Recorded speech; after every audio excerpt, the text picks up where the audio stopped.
ভাই সবাই জানেন যে তাহেরি হুজুর আছে বাংলাদেশে, সে ঢেলে দেই এই কি জার্সি পরছস, আর্জেন্টিনার নাকি ব্রাজিল।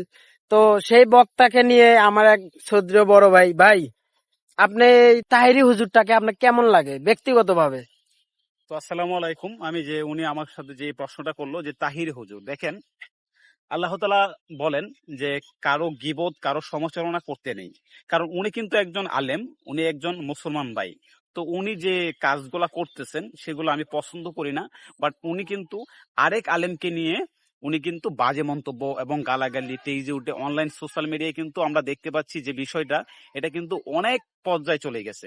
তো আমি এই কথাটা সাজেস্ট করব যে তাহিরি হুজুর কিন্তু ওনাকে আমরা ট্রোল করতে করতে আজকে ভাইরাল করে দিয়েছি, শুধু আমাদের জন্য আপনাদের জন্য টুল করতে করতে।